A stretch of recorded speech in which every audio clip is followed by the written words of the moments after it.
Hi, everybody. Okay, my name's Liz Park, and I see that people are slowly joining, trickling in. So I'll wait for a couple minutes to get you settled in and get your mug out. Got mine. All right. It's always nice to see repeat visitors. We have a regular group of people who have been joining us over the last few sessions. So thanks everybody for coming again and again to our session. So my name is Liz Park. I'm the curator at UB Art Galleries, and I am, along with a team of people, the co-organizer of this virtual reading group. We have Emily and Jill from UB Art Galleries, and we also have David, Kate, and Leo from Silver Eye. And again, to reiterate our thanks for this wonderful collaboration throughout this season, and which will continue to next season. I want to wait for a little bit to as people are coming in, because I have unfortunately have to inform you that today's facilitator, David Petros, cannot join us due to an emergency. So I am holding him in my thoughts, and instead I wanted to let everyone know that our team will collectively lead this discussion. I encourage all of you to chime in with comments and questions throughout using the chat function, and we'll ask you to speak up and share further thoughts. And I'll maybe make an announcement again in a few minutes for those people who are coming in gradually. As we're getting settled in, I also wanted to, before launching into our discussion, begin with the acknowledgement that the land that I am on and the land on which the University at Buffalo Art Galleries operates is the territory of the Seneca Nation, a member of the Haudenosaunee Six Nations Confederacy comprised of Mohawk, Cayuga, Onondaga, Oneida, Seneca, and Tuscarora nations. Today, this region is still home to the Haudenosaunee people, and I am grateful for the opportunity to live, work, and share ideas in this territory. In particular, today's discussion, which I feel are necessary discussions in an active process of decolonizing our minds. So the topic today, listening to photographs, is clearly drawn from Tina Campt's book, Listening to Images,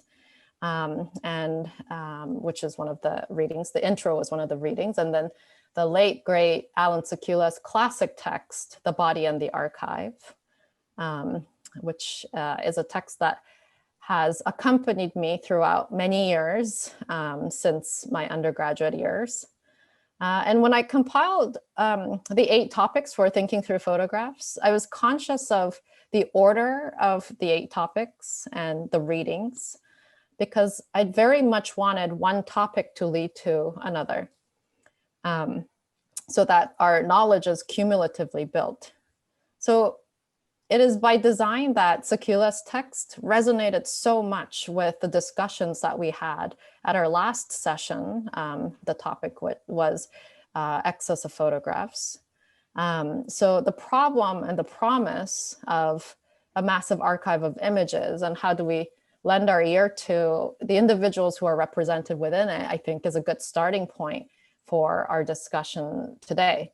So with that, I wanted to kind of turn the proverbial microphone over to David and Kate from Silver Eye first to kind of share their thoughts on a couple of examples from last week's discussion. Actually, in particular, the artist Trevor Paglen, whose work we kind of touched on in our discussions last session, but we thought it would be useful for us to revisit Allan Sekula's text through a more contemporary lens.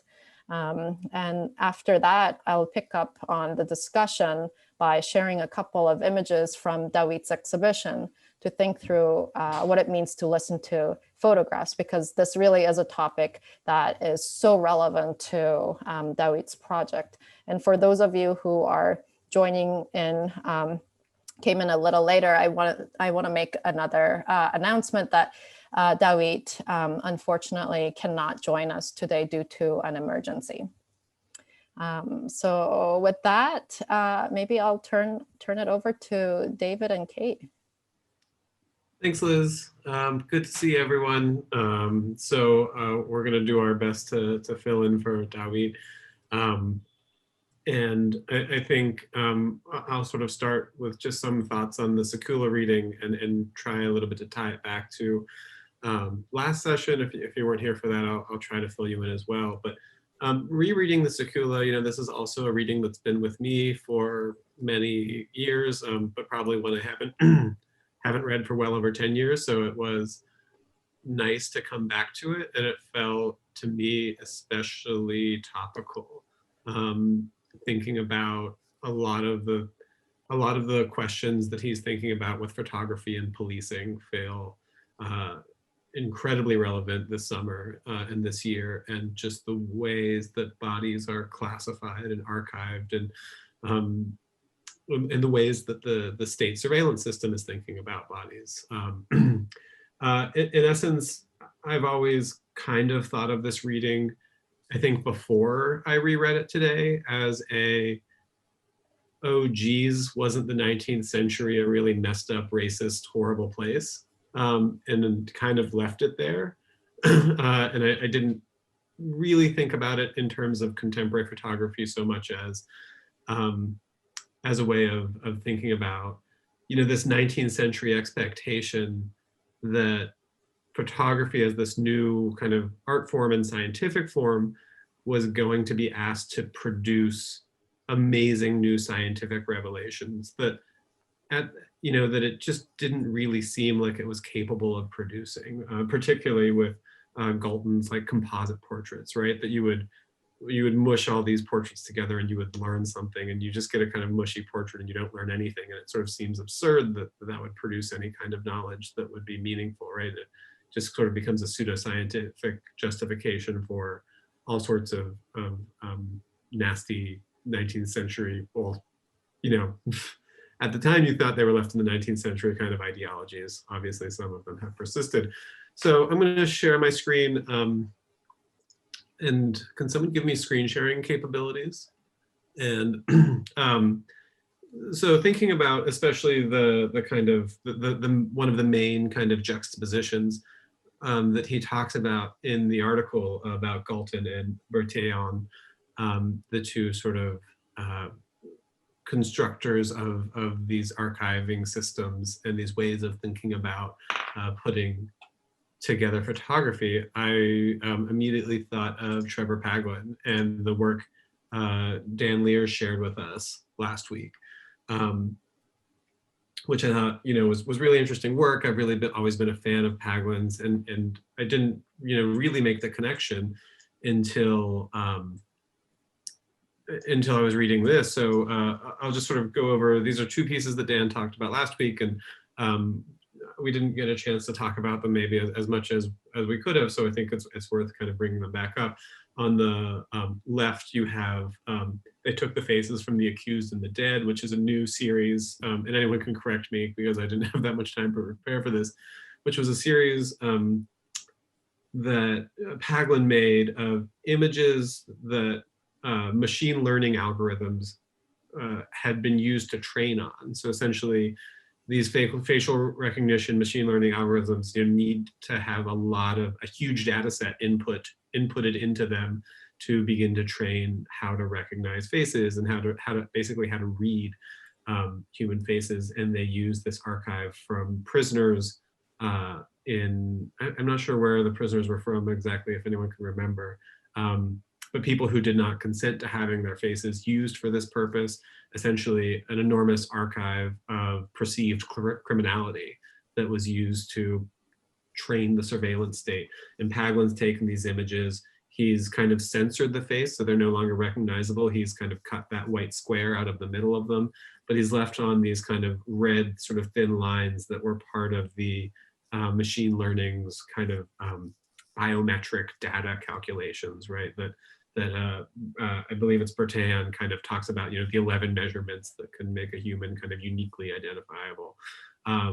But it really speaks to Sekula's sort of talking about photographers' desires to sort of identify that criminal type. But of course, that's kind of a self-fulfilling prophecy because, they're talking about so much about, the sort of physiognomy of the criminal, right? The outside appearance and what can be learned of the criminal. And they're not thinking at all about like what the society has made criminal, that the people, then become criminals because you've outlawed the things that they already do and they can't not do. And then of course, the other image is the composite portraits, which are straight, pretty much direct results of Galton's kind of theory of making these overarching types or these super types or these kind of average types of a lot of kind of racial and ethnic and criminal sort of types that he's trying to present. And Paglen has taken this idea in this installation shot from the Carnegie Museum of Art, done it with a composite portrait of Samuel Beckett and Simone de Beauvoir as well. And again, these ones are really perhaps the most curious to me, and this idea of the composite portrait. I'd love to put this to the group as just kind of what does everyone else make of it, because it seems so absurd that you would learn anything from these like kind of mushy soft images but again, like, so and maybe I was trying to think of a way to put a question out to the group that we can discuss maybe after Liz introduces her thoughts on the Campt reading, which is these sort of methods of archiving bodies that Sekula describes in their 19th century roots. When I first read this, they just seem absurd because the 19th century technology really wasn't up to the task of processing that much data.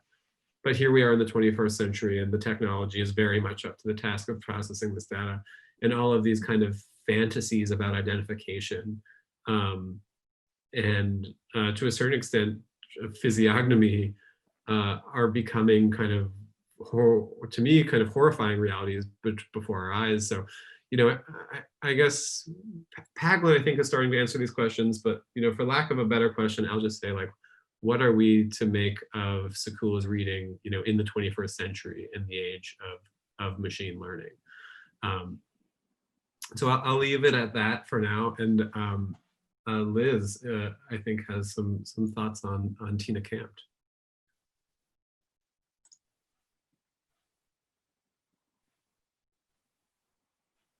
I think you're muted. Thanks. I will start with share screen. Can everyone see my screen?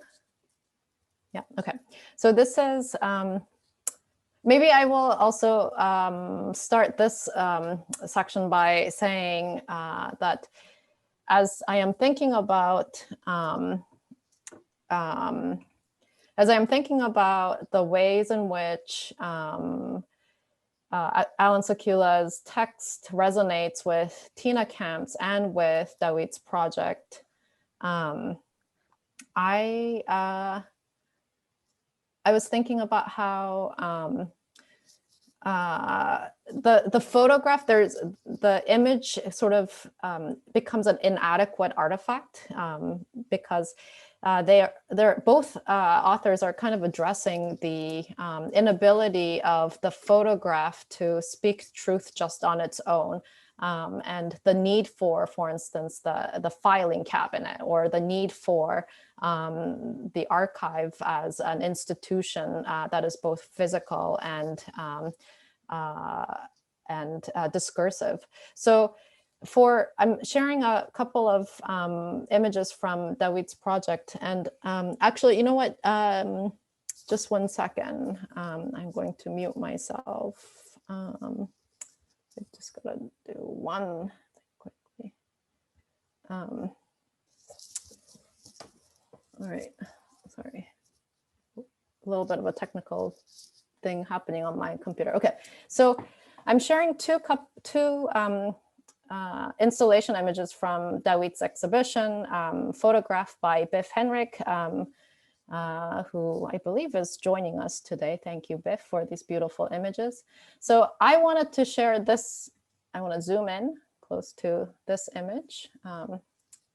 So Dawit calls this piece, which is titled A Constant Retelling of the Future in the Present, the key to understanding his project. So Dawit's project, Spazio Disponibile, which is available for a visit by appointment at UB Art Galleries, is based on 7 years of archival research that he has done on the history of Italian colonialism in East Africa.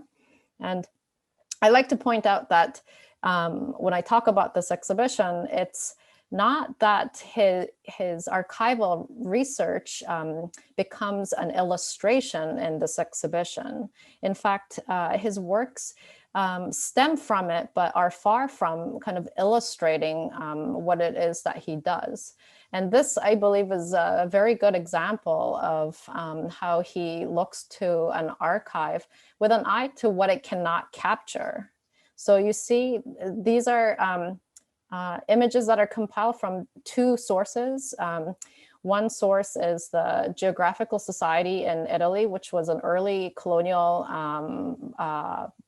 government official body that went out to Eritrea and other parts of East Africa to literally take stock of what's happening in Eritrea. It's the colonial gaze sort of visually manifest to take in the various terrains of East Africa, as well as photographs from Istituto Luce, which was sort of the documentary wing of the Italian fascist government.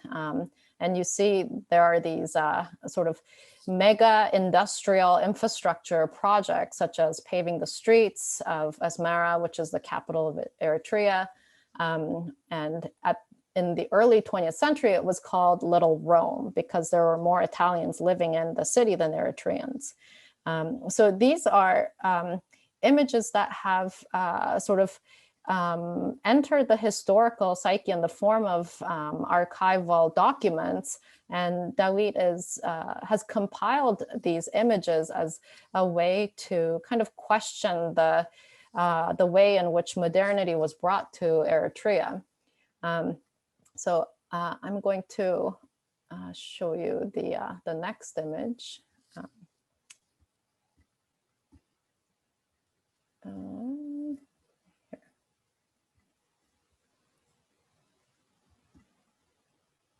Okay. So this is the both the entrance and the exit of the exhibition.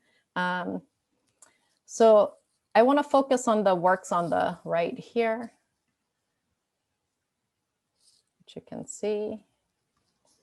The title of these 2 pieces are called Untitled, Overlapping and Intertwined Territories That Fall from View 1 and 2, Catania, Italy. So on the left, so it's a pair of hands. This is a contemporary photograph that Dawit took a few years ago. When he was doing research in Italy, he spent much of his time in Catania, which is the southern end of Italy, and he met these Eritrean young men who were fleeing their country out of the need to find a better life, given the economic and political instability in their country. So these men that Dawit was talking to, he asked them to hold up these 2 images. They're both archival images. On the left, we see an Italian family heading to Libya, which was a colony of Italy at the time. And this a quick reminder that in early 20th century, southern Italy was so poverty stricken that these people were essentially, in contemporary parlance, economic refugees seeking life and work in a better place. And on the right, we have, I'll zoom in a little bit more, a hand holding an image of a book that is spread out. This is actually a journal called Rivista Coloniale. It was a colonial communication device, essentially. The Italian government was publishing these for circulation in the colonies abroad. And it says spazio disponibile, which means available space. Essentially, these are advertisement spots, asking people to take these pages up to advertise for their business in pursuit of an economic venture abroad. So these two hands holding up these images, to me, signify so much of what Tina Campt calls, I guess, the experience of haptic engagement with images. And I'm thinking about how there's two different ways in which the photographs as testimony plays out in the readings that we did, one by Sekula and the other by Tina Campt.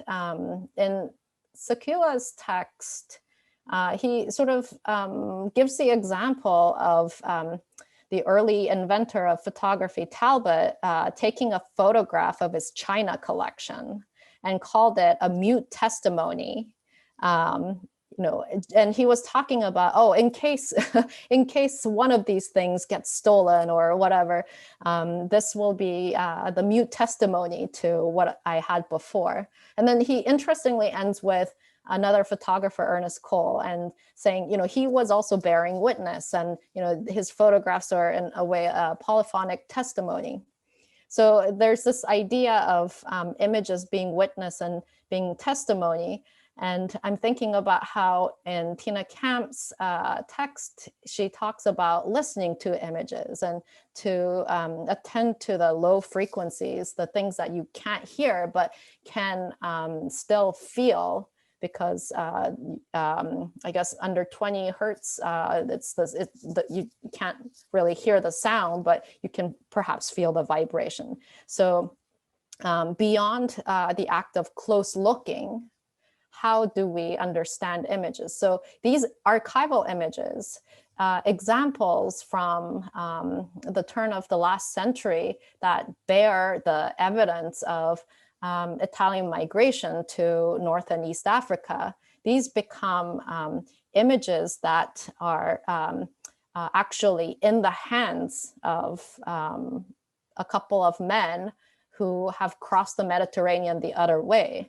So I'll sort of wrap up with a quote from Tina Campt towards the end of the introduction, where she says, engaging these images as decidedly haptic object is a method that requires us to interrogate both the archival encounter as well as the content of archival collection in multiple tenses and multiple temporalities. And I find that so intriguing and important that Dawit has titled these works with so much thought to where in the timeline it is that we experience these images. Sort of the questioning of history and what falls in and out of view today from where we stand. So I guess I will sort of turn that into a question so we can kind of open it up for discussion. Because for me, the idea of the photograph becoming testimony is so contradictory and is sort of engaged with in all sorts of ways by both Sekula and Campt, because neither of them sort of want to give over all the agency to the photograph itself as the inherent bearer of truth. They're both very careful not to do that. at the same time, there's something that kind of holds them to these images. So I guess my question would be, well, what about the images? Like, are there certain images that have inherently more meaning and more sound and haptic and oral qualities in them than others? Or is it a matter of the reader and what they bring to these images? Or maybe it's a combination of those two things.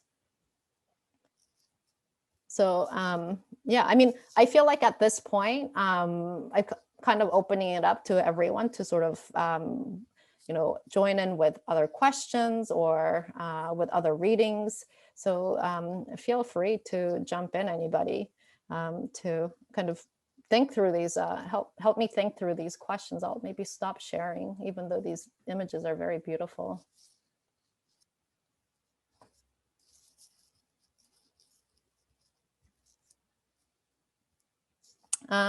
Maybe I will also ask, I know that some of you have already seen the exhibition, many of you have not, but I know, for instance, Jill, who has seen the exhibition a number of times and have even written a class report on it, have many thoughts on it too.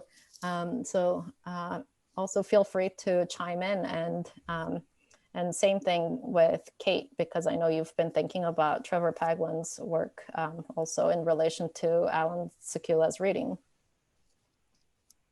Yeah, I mean, just in general, understanding how all of these different collections of archival imagery really does bring together how we can view not only different types of subject matter through the lens of sound and auditory stimuli. And I think that really does harken back to the nature of Campt's imagery, in which he really does bring together, or I guess loop together, this idea of thinking through different types of haptic sounds and different types of haptic information that we can interpret and understand to better look at the photo and understand how we can then use our also experiences to then kind of interpret that information further. Yeah, I also feel like the fact that we see the photograph being touched is also an important detail in David's work, and also in Tina Campt's reading or writing, because that's kind of an experience that we don't have so much anymore. I mean, we have them with like images that were created up to a certain time period when we used to print out photos.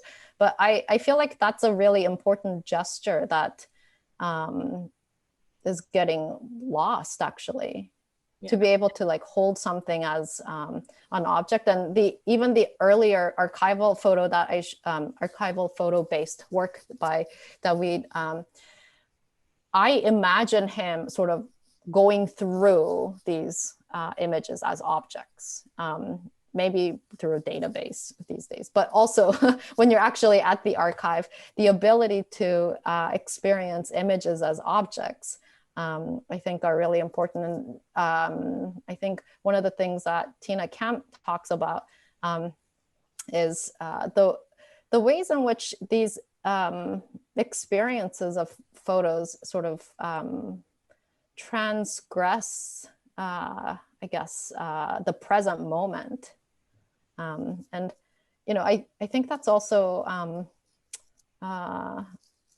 in a way, kind of linking it back to Allan Sekula's text, like these are sort of people who are captured in a moment. And I think thinking about Paglen's compiled portraits also, like they're, of course, Simone de Beauvoir is going to look weird because, you know, she doesn't look the same when she was, I don't know, 20 to when she's like 50. So of course, it's going to be like a blurred out, weird imagery, right? Liz, maybe, oh, I'm sorry, go ahead. Oh, go for it. I was just gonna kind of tie in together an idea of like how Campt also brings together the idea that listening to images is also an action as well as a process. Especially, I'm trying to find the exact quote in which she describes it as listening to images engages these images as conduits of an unlikely interplay between the vernacular and the state. So that also kind of loops in together the different levels of like understanding the forms of subjectivity and how the vernacular practice of identification photography kind of brings together the kind of notion of collection and of the object and how we can put both of those together to then essentially perceive and experience. Kate, did you want to jump in?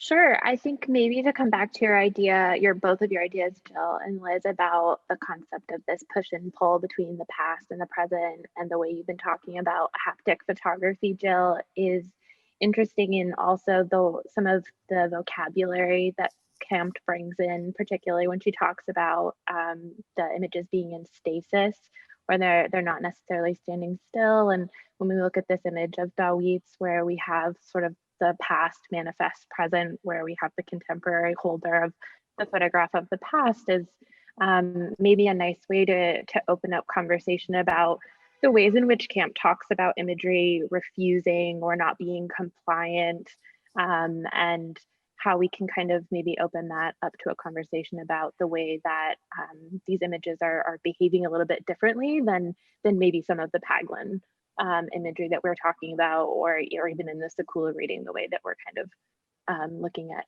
freezing some of these images or holding them accountable to only being perceived in one way. I'm also just curious what people made of that language in the Campt reading. It's really like very seductive language and very kind of playful in its own way. Yeah, I loved it. Raise your hand if you love Tina Campt's reading. I don't know how many hands I have to hold. I have to hold up because yeah, it's such well, resonant, beautifully written, and but I also think it's something that people can relate to, right? Because like the idea of her father humming, for instance, I thought was something that, you know, a lot of people have sort of a recollection of, you know, being in a family setting where somebody's voice can be either calming or grating, as she points out, and to kind of link that to, and to kind of start there as a point of theorization to how we kind of develop a relationship with an image. I mean, I think that's phenomenal, because essentially she's questioning our relationship to images, to being more than just something we take in through our eyes. And she's like, it's good there. It's like a good starting point. Good for you. Careful looking is great, but you have to go beyond that. I love that. Leo, did you want to add something? If I can jump in on that. I loved her use of the word counterintuitive as a way of framing the sound or listening to images. And as you say, taking the value of images not as just as what's visible, but as objects and as in relation to different people, different times, different experiences. I found the value there to be getting away from the transparent, which is what drives the Sekula. You know, these pictures, it's not about the picture as a thing in the world. It's about the picture as some kind of an array of information. And for Campt to resist this and say, it's not what you see, it's how the thing is. And so, you know, obviously the picture isn't actually making a sound, but it can vibrate, which will take us to sound. It can vibrate with a sense of presence, and then we get to affect. And from affect, we can get to the sense of sound. So I found that very, very useful, both like apparently as a metaphor, but then actually as a substantive thing. But maybe to follow on that, another question I had about Campt and how I understood it, which I'm not totally convinced I'm right, which is that listening process is like completely personal and will really rely on your own relationship to the subject, your own experiences. Like what you hear will be, kind of yours and yours alone. And that sort of kind of not disqualifies, but sort of makes harder a communal experience around a photograph. Which I love the idea of having a personal relationship with a picture. And it's obviously like a photograph of my father, I can hear his voice, and a photograph of certain places, right? There's like a sort of memory, but even places I've never been, you can listen and you can hear them. But that's an interesting question, David. It kind of reminded me all of a sudden of like our first discussion, the very first discussion, which was Hito Sarl and Arya Dean, and sort of the ability of an image to like speak to a mass of people at once, versus this, what you're pointing to, which is this very personal and intimate experience with a single image in your hand, for instance. And I see that there's a comment about how this reminds me of camera lucida, and there's and Leo was like, me too. Maybe Nick Block, do you want to jump in and share your thoughts? I was also thinking about camera lucida too.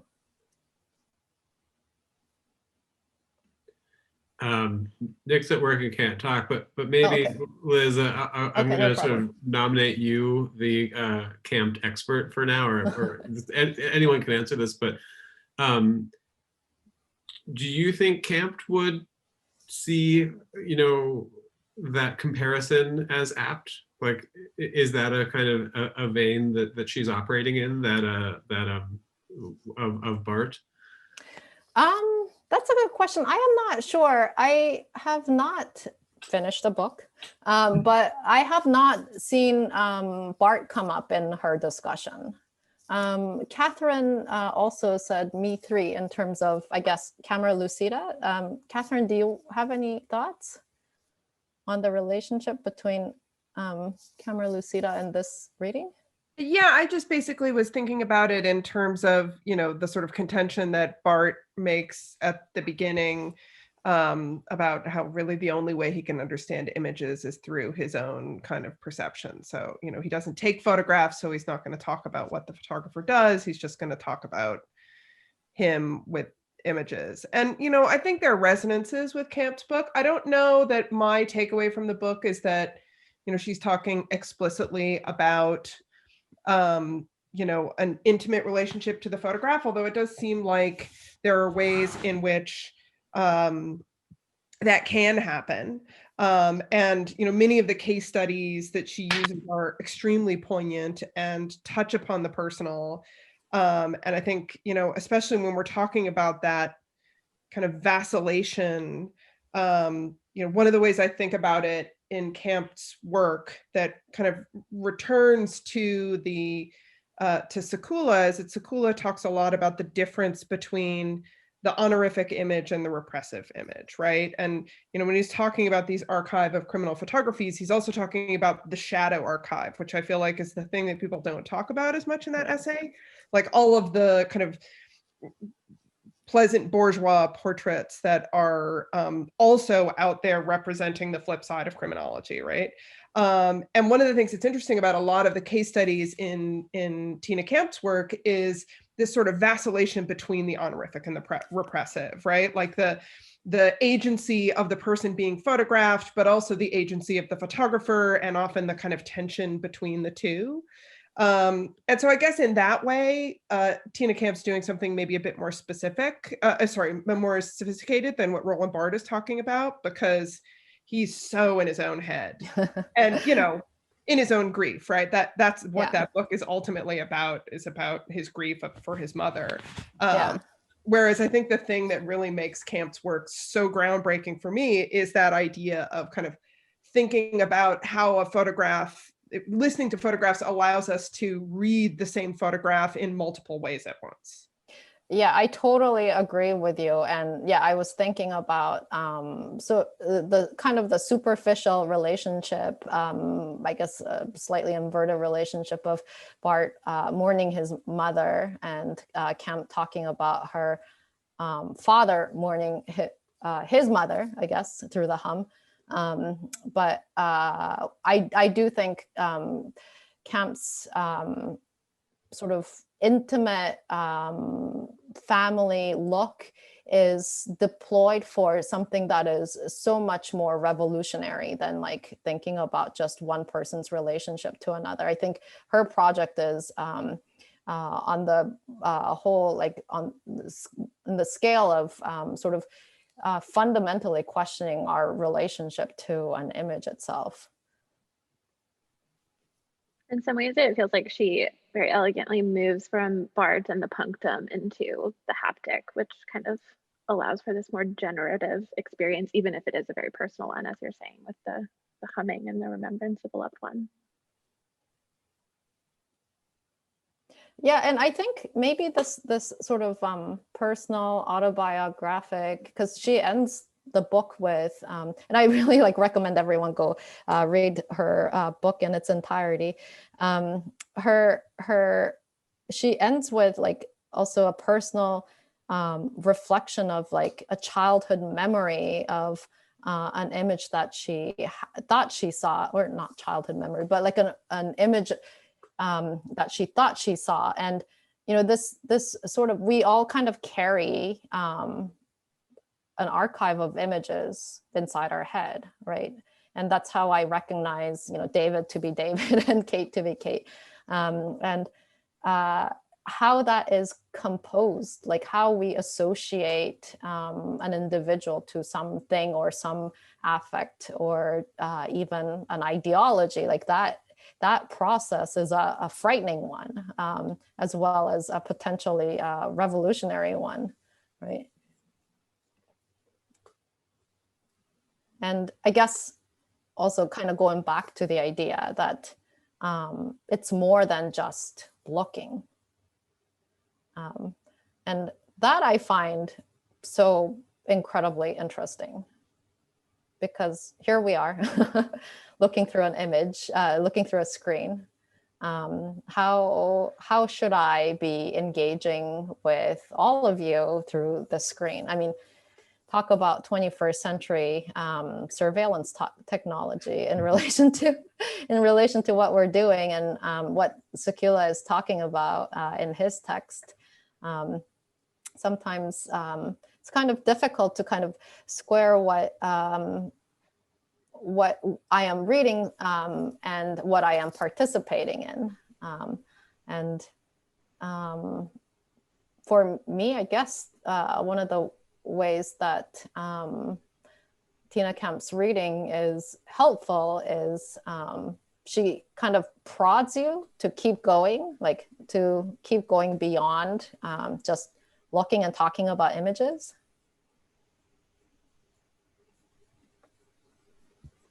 This this particular topic has me thinking a lot of the previous reading. The author's name is leaving me right now, but it's The Artist Leaving the Googleplex.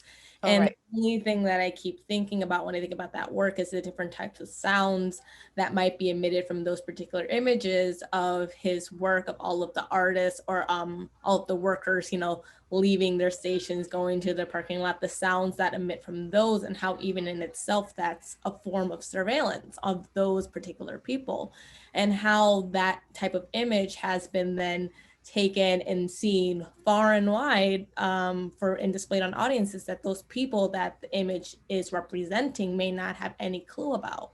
So I think that there are some very interesting parallels with that, as well as even in the first sessions with Arya Dean's Rich Meme Poor Meme, and then the representation of the reality of that type of imagery and the different type of, you know, sensorial, I guess, effects that we get from seeing those images, processing the visual, but then like creating the auditory essence in our head to know, get the further deeper reading into it. And I think that all of these things can just kind of tie together very neatly within Campt's reading. Yeah, I guess what I'm also thinking about, well, my question again, the question with which I opened up the floor, which is there something inherent to the image itself that you think is, that you think lends itself to this kind of haptic experience? Like, I don't know, because for me, like Trevor Paglen's image is very cold. Like, I don't want to hold that. Like, can we apply, but maybe at the same time, that's like my own set of biases. And maybe like you can apply to what Tina Campt is saying to, Trevor Paglen's images. David, did you want to? Yeah, I was just sort of thinking about that point in particular, and especially when you were talking about the kind of touching of the image and like right when, Bertillon like tries to make his kind of catalog archive system productive and identification, there's simply like too much paper for it to work, right? Like it's just filing cabinets and it can't, like there's literally too much haptic material for a human to traverse. And Paglen's sort of, illustrating that like it can work once it's completely dematerialized and once it's broken down into, data for a machine learning algorithm to process. And it's like, as it becomes less material, it becomes a more kind of effective, precise, dominant, oppressive surveillance tool, which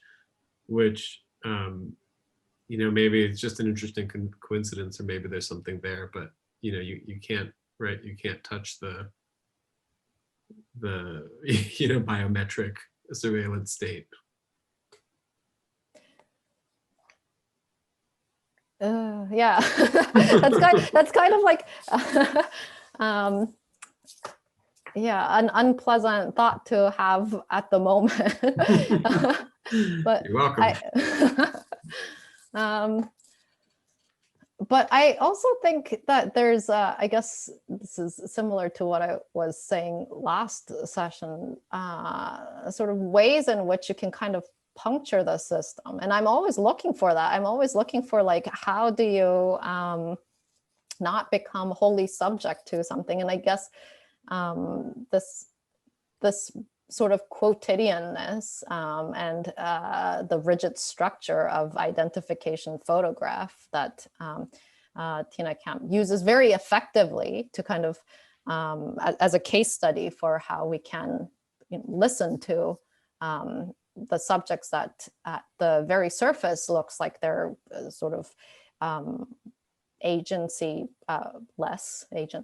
without agency.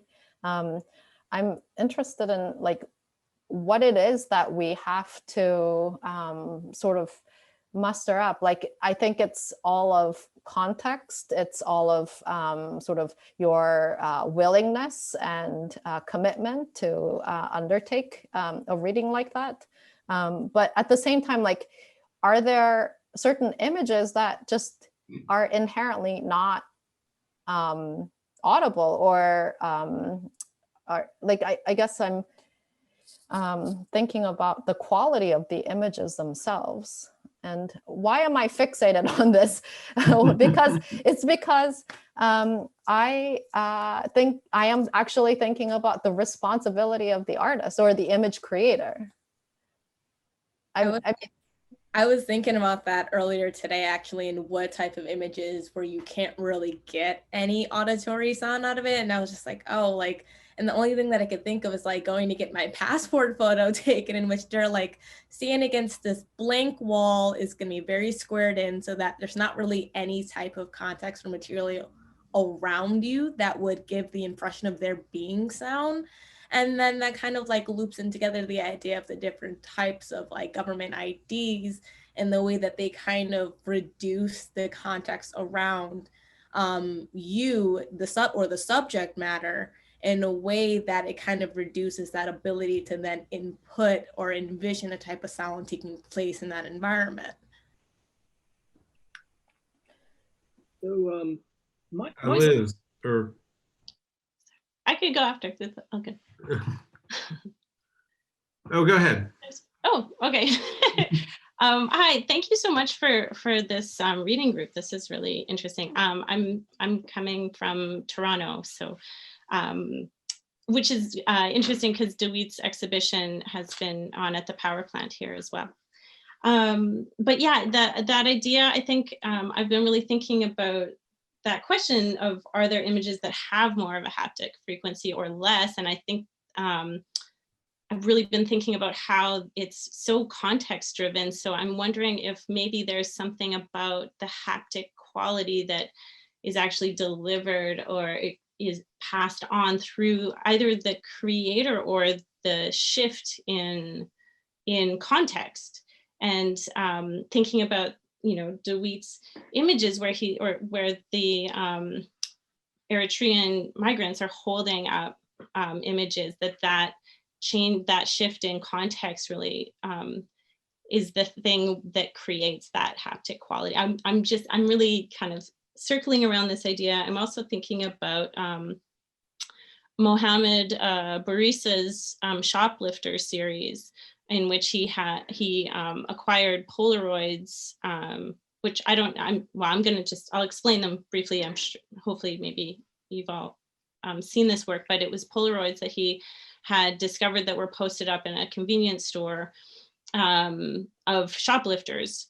And they were very simple Polaroids, and he scanned them and recontextualized them and put them into kind of a more traditional portrait kind of setting, and had them beautifully framed. And just changing that context returns you back to the idea of surveillance, or like you seeing that remove really changes the qualities. So it's something that now I'm kind of thinking of those images that don't seem to have frequency, and like that also too, I think Jill, you mentioned the Polaroid or the passport photos, and then thinking about how there's these structures that are created to actually eliminate a haptic quality that I think is really fascinating, that is unintentionally kind of doing that, which I think is really evident also in Trevor Peglin's work, right? Like that coldness is actually the removal of that aspect. I don't know. I'm thinking, like, if you know, the people who actually physically, thank you so much, Liz, by the way, for joining us from Toronto. And your comment just made me think about so many things, and one of which is the people who are handling your passport photos are the people who are like letting you in or not into a country at an airport. And so I think the context is something that is hugely influential to like how it is that we're reading, and to do like a counterintuitive reading of these things as Campt is doing is incredible, because I guess to me, I'm thinking about the same thing, which is agency, right? Like how do we have some way of like making our own relation to an image. And so thinking about this also image, which I shared, like this this little photograph that David took of the colonial journal, like that is something that was not intended for an Eritrean like David to be leafing through and looking at, and to sort of use this as a launching point for a 7-year research project that culminated in this exhibition is something that I think goes back to the idea of like how do we kind of create or recreate a relationship of a relationship with an image or with a topic or with an idea that is liberating, I guess. I guess that's ultimately what I'm after: liberation and agency. I think Sherilyn, do you want to jump in and ask your question? I mean, not really. I think I just started when we talked about like passport portraits. I just started thinking about some deadpan photographers that,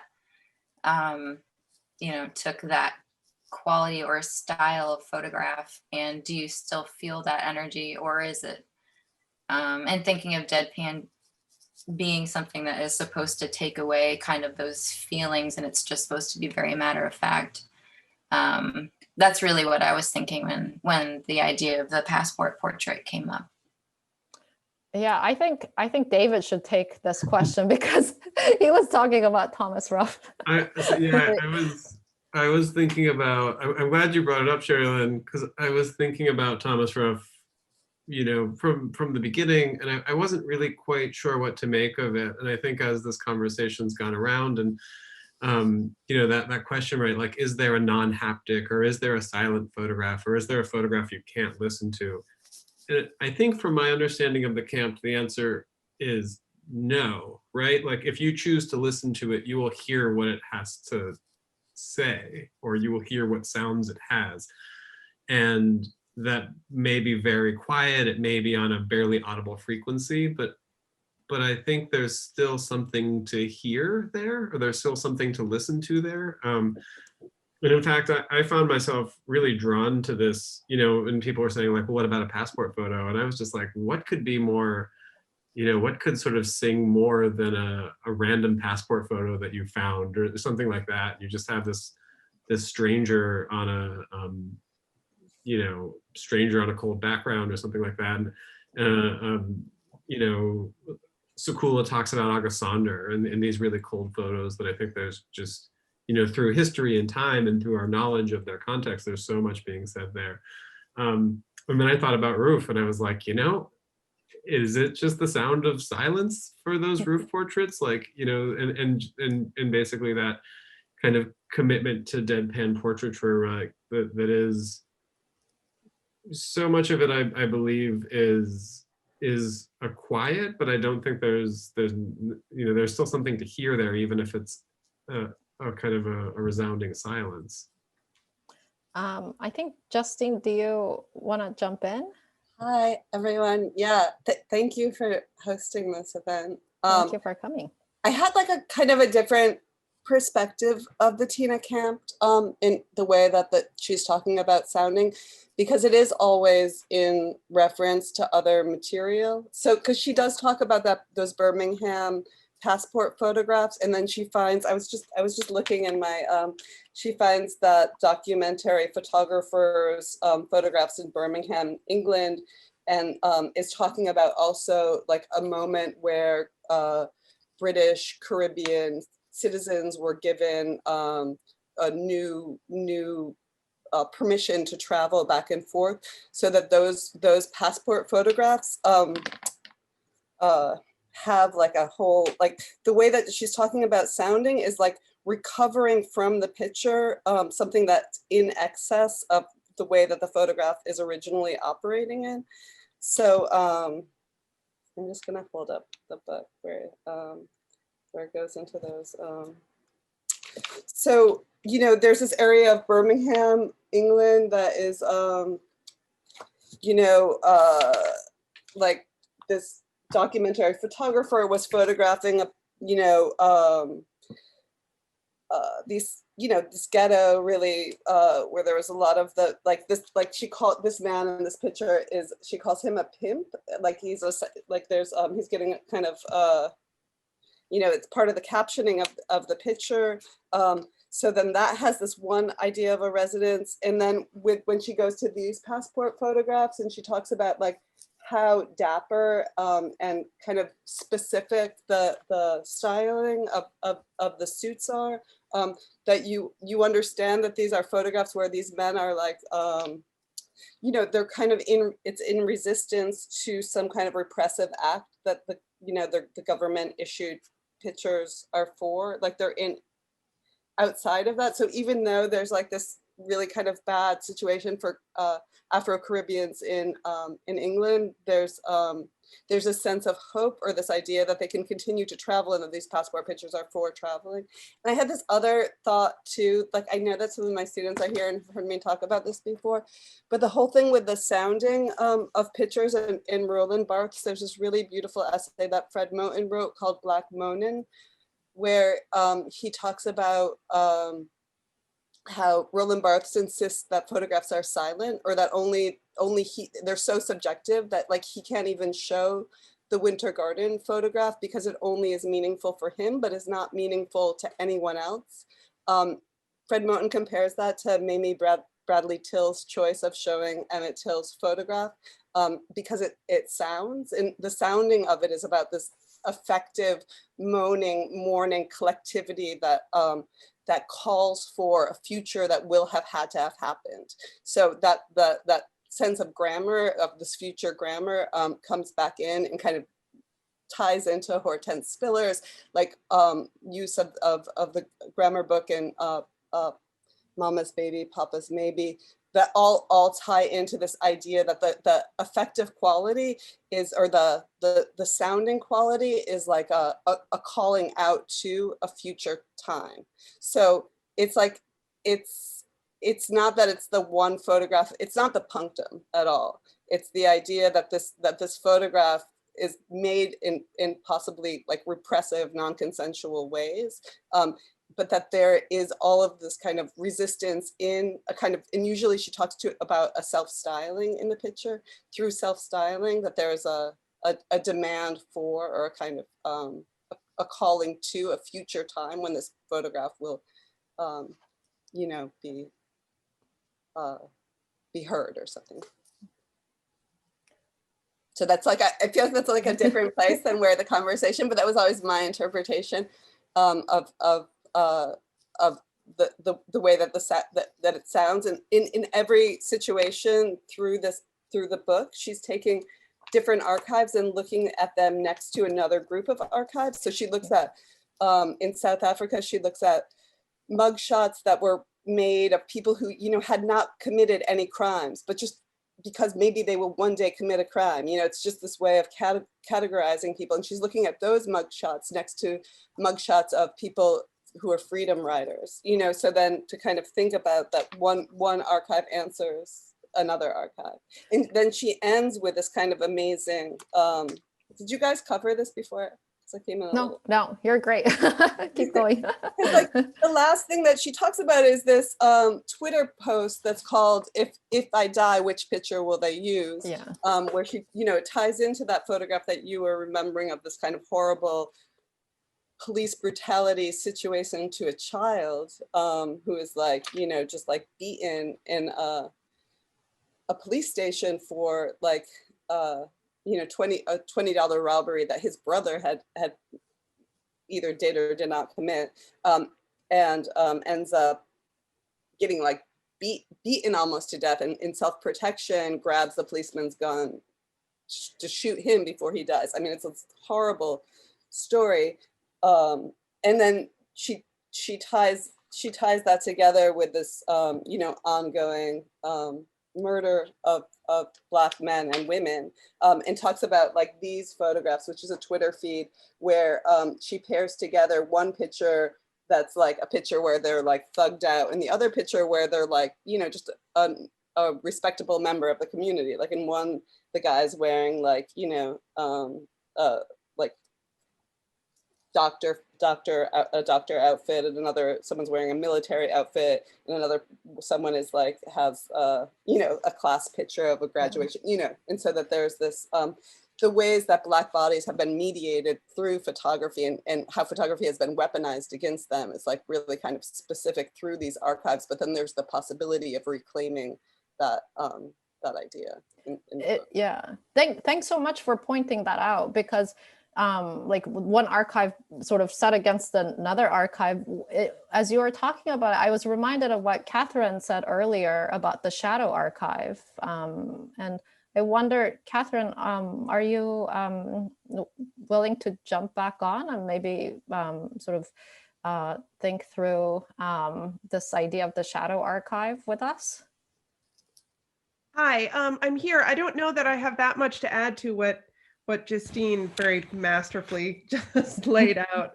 And I confess it's been over a year since I read the book in its entirety. I was thinking while Justine was talking about kind of time and futurity, and how, in addition to this sort of synesthetic move that Campt is making, shifting from, looking at photographs to listening to photographs, she's also taking this medium that is so grounded in the notion of, Roland Barthes and that has been, and the kind of fixed in time and place, and uses it to think about the tension between when the photograph was taken and the future, both the future of the image, as Barthes put it, like he's dead and he's going to die, right? Like from the present looking back, but also the future beyond the present of some kind of emancipation, some kind of a better life, some kind of futurity for these people in these oppressed communities.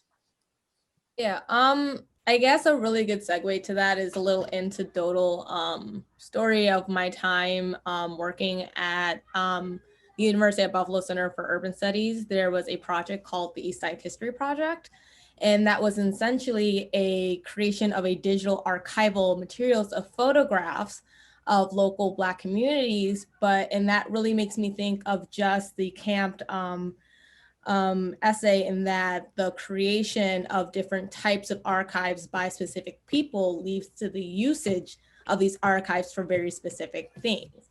And the reclamation and the reclamative act of creating new archives by those marginalized communities to then be able to combat those harmful or non-harmful, depending on how you choose to look at it, portrayals of the self. So I'm always just thinking of the ways that, I guess, survival really comes into play in the act of preservation, whether that be through photographic materials or oral storytelling. And I think that's also where the idea of the listening to images comes into play, because a lot of the material that I personally gathered were in Black churches, which during the time were really bastions of history keeping and record keeping due to the inequity rather, of available access to education and other things, so that there was not the possibility for others to keep their own records.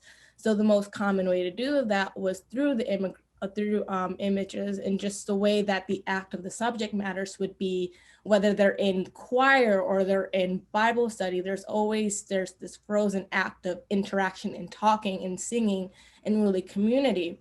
And I think that that's super important, that these communities are able to create their own archival bodies in order to, I guess, not only preserve the legacy of the people, the subject matters of these images, but so that they can then reclaim and rewrite the narratives through listening through photographs and other aspects of interpreting that lost history. You're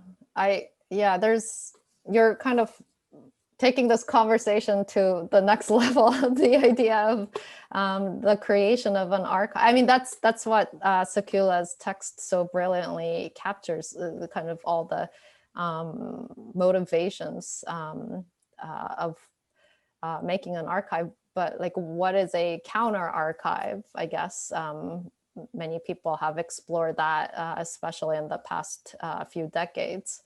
And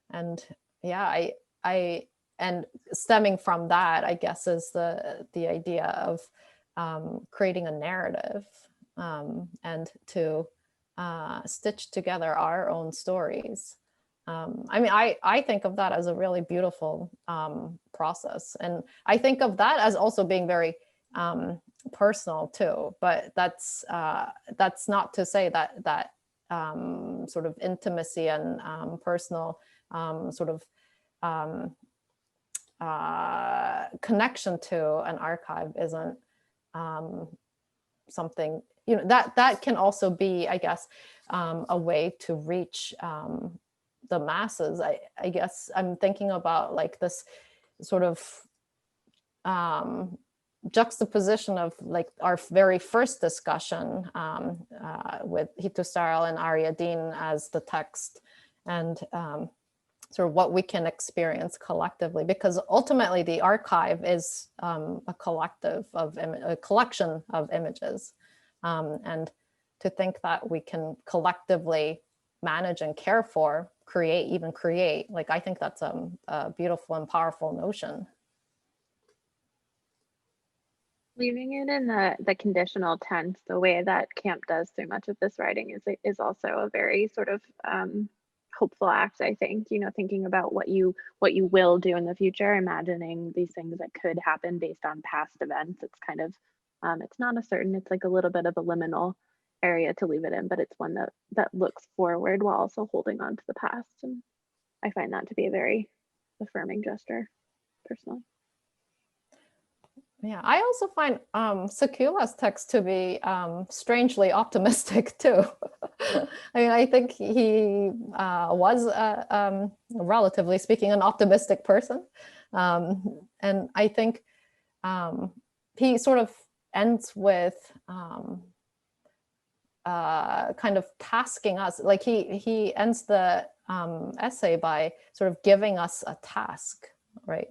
To sort of not, he kind in maybe in a similar way that Tina Campt is like pushing us to think beyond, I guess, just careful looking, like you got to do more. And I appreciate both of their sort of homework, I guess, that they're leaving us with. Do more. And what does that mean? Oh, I don't know. What does that mean, people? What does it mean to like go beyond the careful looking? And what does it mean to make sure that there is polyphony in any given image?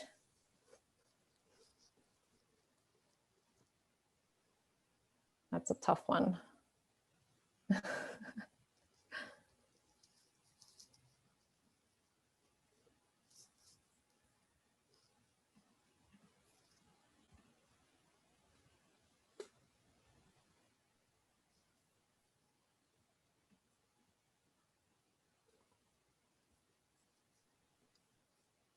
Maybe if we want to, I don't know if anyone has anything else they want to say, but maybe we could spend just a second more, Liz, with the images that we started with, thinking about that idea of the polyphony. And I think they're kind of a lovely way to ruminate on that. You mean the archival based? Perhaps, I guess either of Daiwit's would kind of work well to sit with that notion for just like a second longer. Yeah, that's a great suggestion. And an opportunity to showcase Biff's beautiful photograph of our exhibition, which I should plug. Yes, the show, Liz, if you're so online, the show came to us as a tour from the power plant, and it looks very different in our space than it did at the power plant. But, yeah.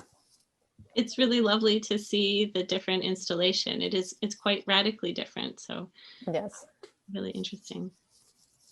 Thinking about your question of the idea of the polyphony of images, I mean, it's an interesting, we're just in such an interesting time to be considering these ideas and actually trying to like hold on to haptic qualities of individual images when we're inundated so perpetually with images online. And I imagine, which I think you referred back to too, the fact that we're kind of, you know, under perpetual surveillance. We're now accustomed to it. We're used to it. We're Zooming all the time. If we're not on Zoom, we're probably on Instagram or some other social media. And yeah, I mean, I'm curious to hear how, you know, other individuals are navigating that, their relationships with visual culture in general. I have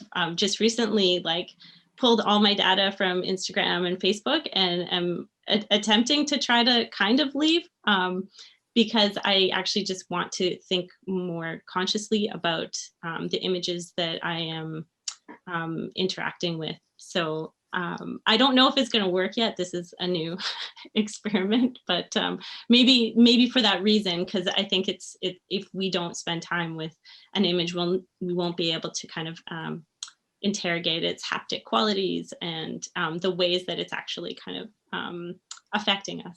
So yeah. Maybe to your point, I will add that when you look at the actual piece in person, when you experience it in real life, these black insertions that David has put into the piece, they are essentially mirrors. And there's a lot of works in the exhibition that are incredibly, actually, I can zoom out.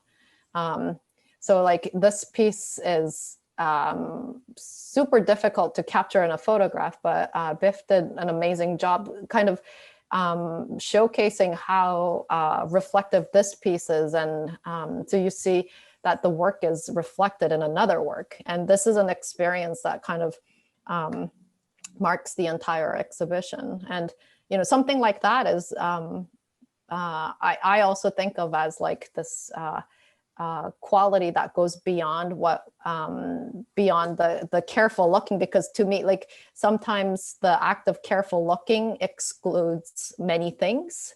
Like in order to like focus on something, in order to carefully read something, you necessarily have to kind of take out parts of things that are in your peripheral vision, but to not forget, I guess, to pull out and to understand that you have a body that is being reflected in a work of art, and to you know, to implicate yourself in the narrative that he is building. In this case, he being David.